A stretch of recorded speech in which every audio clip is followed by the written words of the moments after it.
C'est vrai que ça fait seulement 2 ans, j'entame ma 3e année. Moi, ma petite analyse que j'ai pu faire, qui n'est pas une analyse forcément qui peut convenir à tout le monde, mais c'est mon analyse que j'ai pu faire, c'est qu'effectivement il y a beaucoup d'événements. Mais c'est bien qu'il y ait beaucoup d'événements, c'est très bien qu'il y ait beaucoup d'événements, mais peut-être que ces événements devraient plus s'inscrire dans un carnet, dans une feuille de route qui ferait que ces éléments pourraient travailler. Aujourd'hui, je pense même au niveau de l'État, au niveau des collectivités, ils ont énormément de demandes qui viennent.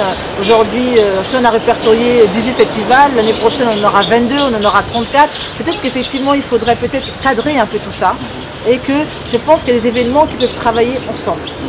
Parce que c'est vrai que c'est beaucoup et c'est souvent répétitif. Donc, peut-être qu'il y a des événements qui peuvent se mettre ensemble et travailler ensemble. Et ça portera aussi, moi je pense, un poids au niveau des collectivités, au niveau de l'État, qui verrait que, ben voilà, 3 festivals sont mis ensemble et font une action qui serait beaucoup plus grande et beaucoup plus pérenne. Je pense que c'est peut-être ça qui pêche aussi à ce niveau-là. Mais maintenant, vous parlez des retombées économiques. Moi, je pense que toutes ces actions ont des retombées économiques. Parce que ces festivals, en tout cas les festivals qui existent déjà, font venir des gens, donnent une visibilité à la région, donc au pays, et les gens viennent pour ce festival-là. Donc forcément qu'il y a une retombée économique parce que les gens qui viennent, ces gens-là ils logent dans les hôtels, ces gens-là ils consomment les produits qu'on trouve dans les marchés ou locaux ou dans les boutiques. Donc je pense que tout le monde trouve sa retombée économique. Mais seulement on n'en parle pas assez, on fait toujours comprendre que la culture ou les arts n'ont pas de retombées économiques. Ils ont des retombées économiques. Aujourd'hui par exemple on a une artiste qui s'appelle Célie Camara, qui est là, qui est une sculpteuse qui est à Bignona. Elle est très peu connue ici, mais c'est la 9e personne qui vend le plus d'art au monde.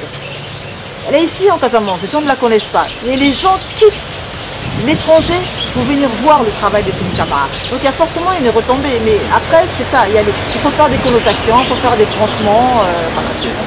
Mais est-ce que de telles manifestations tiennent également compte des spécificités de leur terroir, à la lumière de ce que vous avez vu en 2 ans de présence? Si, mais je pense que peut-être il faudrait peut-être rentrer aussi un aspect professionnel. Ça veut dire qu'on est beaucoup, je pense, activités de terroir, on a beaucoup d'activités avec des salons organisés où on déguste les produits de terroir. On a beaucoup dans la région des produits locaux qui sont valorisés, où ils ont reçu, en tout cas, ils essaient de faire par leurs efforts, ou bien certains ont reçu une certaine subvention pour pouvoir montrer les produits de terroir. On en a ici des confitures, il y a plein du miel, on en a plein de choses qui sont faites ici, qui sont valorisées. Mais peut-être qu'on devrait le faire un peu plus, et il y a des structures vraiment qui font leur travail dans ce sens. Mais par rapport à la professionnalisation, pour les activités culturelles dont on parlait, c'est vrai qu'on axe beaucoup la Casamance sur le folklore. Et le folklore, c'est très bien, mais il faut pas oublier l'aspect professionnel, parce qu'évidemment l'aspect professionnel, c'est ça qui fait aussi la renommée d'une région, d'un pays, d'une culture. Il faudra peut-être professionnaliser les choses dans ce sens-là. Bongo, notre société a également des préjugés contre l'art, contre leurs artistes et contre les artistes et leur rôle.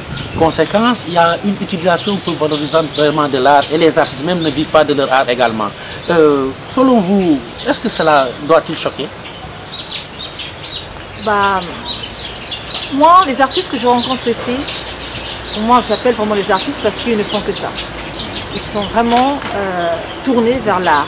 Je trouve dommage effectivement qu'ils n'en vivent pas, puisqu'ils sont tournés que vers l'art et ils n'en vivent pas. Mais après, il y a le rôle de l'État. Qu'est-ce que l'État fait pour la culture? Qu'est-ce que l'État a mis en place pour la culture? Il n'y a pas véritablement un statut d'artiste au Sénégal. Donc du coup, s'il n'y a pas un statut, c'est compliqué que les artistes, même avec ce qu'ils font, puissent arriver justement à vivre de leurs arts. Il y a quelques structures qui ont compris, les instituts, les alliances, les artistes qui rémunèrent les artistes par rapport à ce qu'ils font, mais toutes les structures devraient le faire. Et c'est ce qui devrait permettre ces artistes-là, non seulement ils sont valorisés, mais s'ils sont valorisés, je pense qu'ils feront aussi de meilleures productions, parce que pour produire des choses, il faut de l'argent. Ils feront de meilleures productions dans ce sens.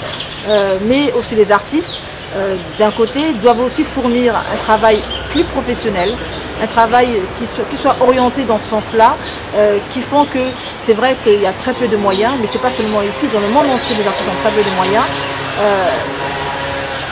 Aller vers quelque chose Et qui fait que par exemple, moi je pense que les musiciens devraient jouer plus régulièrement et pas seulement dans les espaces comme des alliances, mais ils devraient aussi s'imprégner de des espaces, créer des espaces, réinventer des espaces pour pouvoir justement montrer à tous leurs différents arts. Voilà. D'accord. Donc, à la lumière de ce que vous dites, vous pensez vraiment que la culture peut faire le bonheur des peuples et des personnes? Oui, parce que la culture ne se limite pas seulement aux arts. La culture, c'est tout. La culture, c'est la manière de parler. La culture, c'est le vestimentaire, comment on s'habille. La culture, c'est ce que nous mangeons sur le plan culinaire. La culture, c'est la mode. La culture, c'est tout. Alors, moi, je veux bien, quand on parle de la culture, on le réduit toujours à l'artiste, à l'art. Mais moi, je dis toujours une chose, essayez de vivre sans culture. Ouais.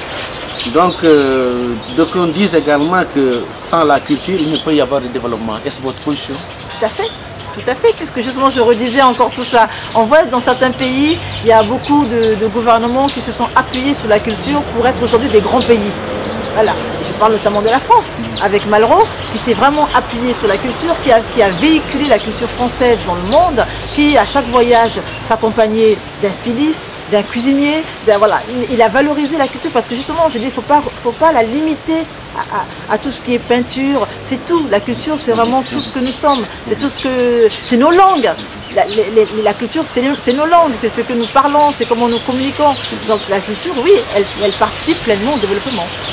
Finalement, que représente la culture pour Mademoiselle Bongo? Alors c'est un tout. Voilà, justement, pour moi c'est un tout. Et moi je dis, voilà, moi je ne peux pas vivre sans culture. Parce que je pense que personne aussi ne le peut de toute façon.